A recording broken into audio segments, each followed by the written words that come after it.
In the last episode, we explored how machines learn through trial and error, through feedback, rewards, and penalties.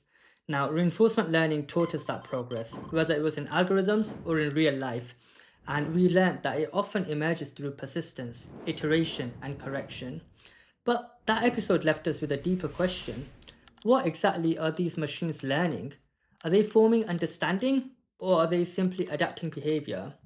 Now, to answer that, we need to go back to one of the oldest philosophical and technical divides in AI, the difference between symbolic AI and sub-symbolic AI. At first glance, those words sound abstract. It's the difference between thinking in rules and thinking in patterns, between logic and intuition, between structure and flow. And the tension between these two ways of thinking has shaped every major era of AI, from the pioneers of the 1950s to today's neural networks. So let's start simple with symbolic AI. Imagine it's the 1970s and you're a computer scientist trying to build an intelligent system.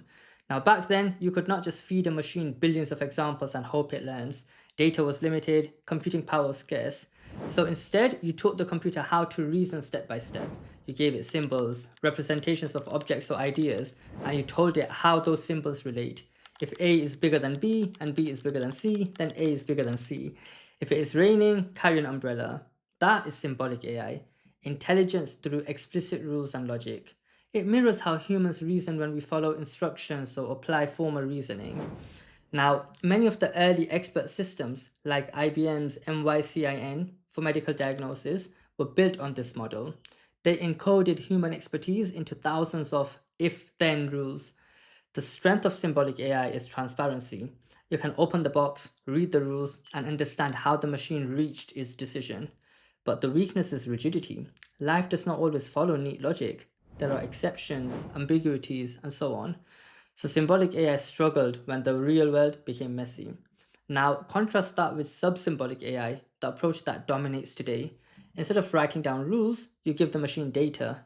You don't tell it how to think, you let it figure out patterns for itself. Feed it a billion sentences and it learns how to write essays. Not because it understands what a cat or an essay is, but because it detects patterns in the numbers that describe them. This is the world of neural networks and deep learning, the maths of pattern recognition. Each artificial neuron adjusts its internal weight, a kind of importance score, based on the data that it sees over time. And with enough examples, the network forms a map between input and output. It can predict outcomes it has never explicitly seen before simply by the patterns. So sub-symbolic AI does not know the rules, it just learns what tends to work. It's the difference between a musician who reads sheet music and one who just plays it by ear. So here's a way to visualize it. Symbolic AI is like a teacher explaining how to solve an equation step by step. Sub-symbolic AI is like a student who's seen thousands of examples and can feel what the right answer looks like. Both approaches can be intelligent, but in very different ways. The symbolic model gives you reasoning but lacks flexibility, and the sub-symbolic model gives you intuition but lacks transparency. And the holy grail of AI, what researchers now call neurosymbolic AI, is to combine both. So systems that can learn from data and reason with logic. Imagine an AI that can recognize a dog in an image, but also explain why it's a dog. Now that's the dream. Now let's shift to the economic lens, because this divide between rules and patterns does not just live in computer science. It's a mirror of how human systems, so whether it's markets, institutions, and societies, organize intelligence too. Symbolic AI is like a centrally planned economy, top down, rule driven, predictable. It defines parameters in advance. Everything has its place, everything follows an instruction. Sub-symbolic AI, on the other hand, is like a free market, bottom up, adaptive, and emergent. It does not follow a master plan. It discovers patterns through countless small interactions. Planned systems produce order, but often at the cost of innovation. Market systems produce creativity, but often at the cost of stability. Now, the same is true for AI. Symbolic systems are safe, but rigid. Sub-symbolic systems are flexible, but unpredictable. You could say the entire field of AI economics revolves around the same tension: control versus discovery. How much structure do we impose, and how much do we allow to emerge? Now, history repeats itself in both worlds. In the 1970s and 80s, symbolic AI was the dominant paradigm, just as industrial economies thrived on planning and standardization. Companies and governments invested heavily in expert systems that captured formal knowledge. But in the 1990s and 2000s, as data exploded and computing costs fell, the economics shifted, didn't it? It became cheaper and often more effective to let algorithms learn from data rather than encode everything manually. That was the sub-symbolic revolution, the shift from rules to learning, from programming to training models. It is the same shift we saw in economics when markets globalized. Structure gave way to adaptability. Efficiency came from scale, not from order. And like all revolutions, this one brought both growth and risk. In a purely pattern based system, whether it's an economy or an algorithm, outcomes can become unpredictable. Bubbles form, crashes happen, biases amplify. That is why, even now, many AI researchers are circling back to hybrid approaches, seeking to bring the clarity of rules back into the chaos of learning. Because, as any economist will tell you, completely unregulated systems can become self destructive. Now, let's step into the third lens, the human and reflective one. Because at its heart, this divide between symbolic and sub-symbolic AI mirrors the divide inside us. We too think in rules and patterns, don't we? When we deliberate, reason, and reflect, we are being symbolic. When we act on instinct, intuition, and experience, we are being sub-symbolic. So Daniel Kahneman called these System 2 and System 1 in his book, Thinking Fast and Slow. System 1 is the automatic and emotional response, and System 2 is deliberate and analytical. Both are forms of intelligence, both are necessary, and wisdom is knowing when to trust each. Life constantly asks us to balance them. Too much reliance on patterns, and we become reactive, doing what feels right without questioning it.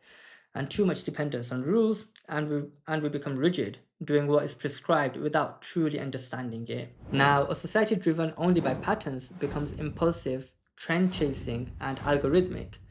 A society driven only by rules becomes bureaucratic, lifeless, and slow. So the real mastery, for humans and machines, lies in integration. Pattern gives flexibility, principle gives direction.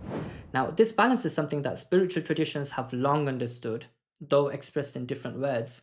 Whether it's Aristotle's golden mean or the emphasis on balance and moderation found in Islamic teachings presented in a secular way, or the Buddhist middle way, the lesson is the same. Wisdom emerges when instinct is guided by principle. AI, for all its sophistication, has not learned this. Its sub-symbolic layer can mimic instinct. Its symbolic layer can mimic logic. But what it lacks is the integration, the conscious awareness of why one principle should override another. That is where human judgment, our ability to weigh meaning, not just correlation, remains indispensable. There's also a personal dimension here. When we learn something new, we move through the same stages that AI does first.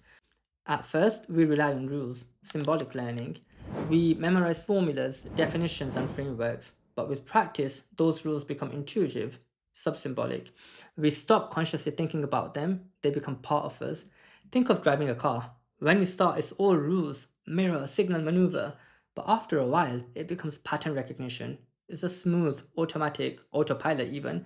True mastery combines both knowing the rules well enough to improvise.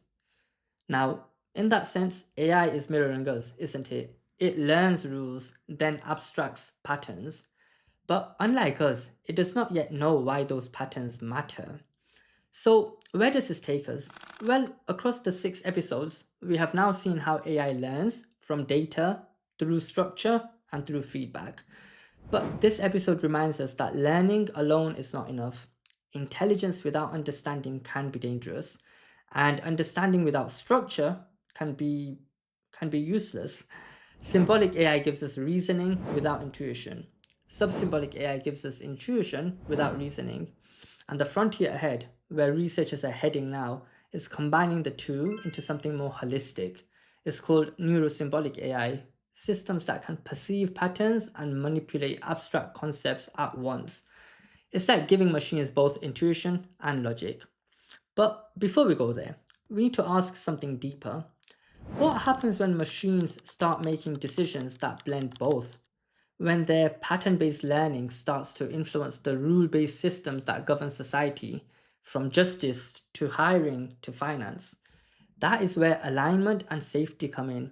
Because even if an AI can reason and learn, we must still ensure it aligns with our values, our intentions, and our definitions of fairness. So that is where we will go next in episode 7 as we explore AI alignment and safety. How do we ensure these systems do not just follow the data, but they follow direction? Not just the patterns of the past, but the principles of what is right.